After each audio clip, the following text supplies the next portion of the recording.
we should be ready to accept change as the new normal, and the online experience also as a new normal. What has happened is that many people were uh, not very confident about transacting online on many things.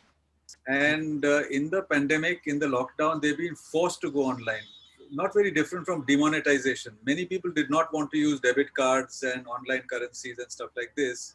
But demonetization forced them to use it. And after they've discovered it, they've discovered how useful it is not to have to transact and handle actual money in their transactions. That causes a kind of a different kind of experience and change in society. Actually, it is change. Similarly, the pandemic has forced us into another direction. It's forced us to just work from home. It's been, the good things have been that we've discovered our families, for instance. We've discovered how important the families are, and we've discovered how the family is actually a very primary experience and building block of your life, other than friendships, which are of a different kind, and then it makes you weigh what is the really important experience in your life. It stopped us from eating out. It stopped us from moving around. It's forced us inwards. So that brings new realizations as to what is really important in our lives.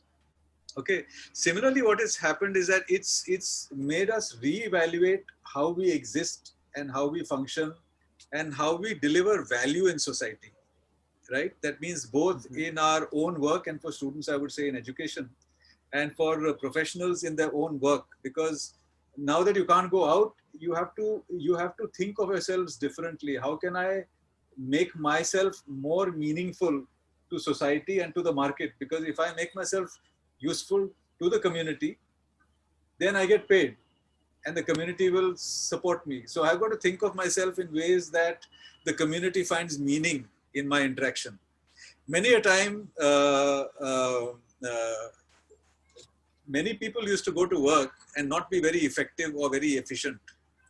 Okay, they could get by without doing much work and just hajri marli. That means that unka kaam ho gaya, and they give you the impression that they are working. Now employers are beginning to sort of look at things differently. Is just because that chap is cool, is warming that seat, am I getting work out of them, or they're actually contributing? So online can be very brutal, because in the online mode you have to show what you've done. So what's happening is that it's forcing people to measure the contribution of people. Just by being around is not good enough. So it's causing a kind of evaluation of life from first principles in a way that we did not anticipate before, right? And now a lot of value, it's changing industries. So I'm not saying it's good or bad, it is change, right? Like with the telecommunications and the mobile phone, new possibilities arose and old possibilities were put aside, right? New possibilities is that everybody becomes addressable. That means a carpenter, a maid, a driver, a small scale businessman has a phone in their hand, and they become contactable. And many other jobs in the process kind of get relegated to the side, because now maids have new opportunities. They can work for 4 different employers, or carpenters can work for many other employers. It creates opportunities, and it reduces the role maybe of people who believe that they have permanent jobs, and then they find that they can be replaced by 3 part-timers and stuff like that.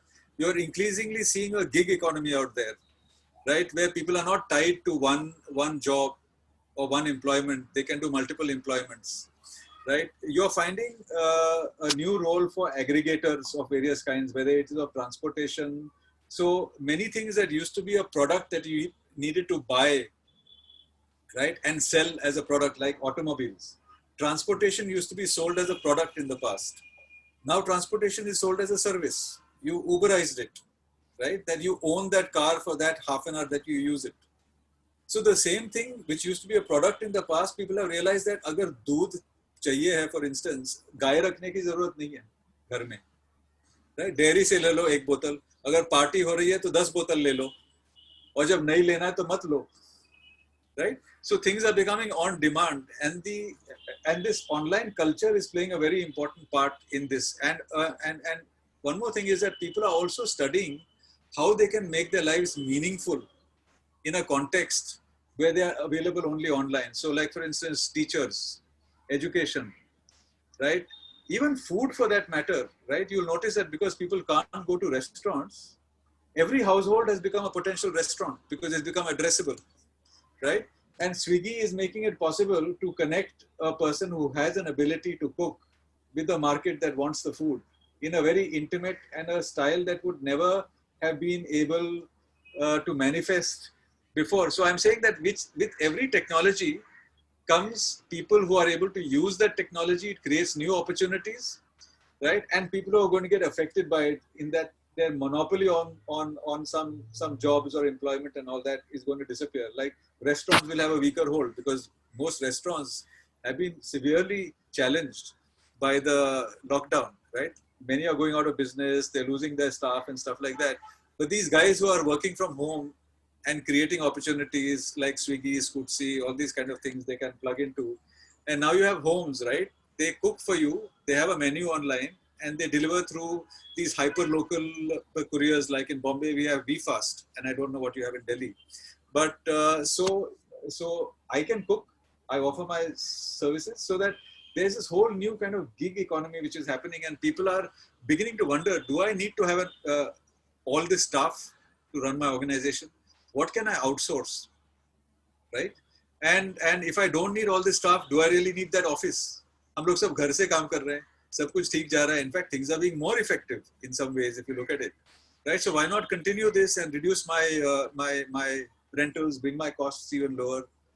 So this is causing a big churn in society, and I think it's a very deep churn which is happening, and it's going to make change happen. Now, change is change. Whether it's good or bad, it depends on how you relate to it, right? You might say that the young generation, the elders will feel they are too over smart. वो mobile phone पे चिपके रहते हैं या laptop पे रहते हैं and all that kind of stuff. But they don't realize that these guys are experiencing a totally different reality. And maybe their next job will come online and not through a conventional route. And if they go online and do Coursera courses and NPTEL courses and various other things, they can add value to themselves and they never need to go to an employer. They can just offer their services as a software programmer or a professional of various kinds or a counselor or whatever. And jobs might be possible now, which were never possible in the past. Like if you're a musician and a really good at that, you can jam with 4 other musicians and create your own label and create a new market. You can be a stand-up comedian, which could never be in the past, and you can publicize yourself by breaking the stranglehold of the conventional publicity process by doing things online.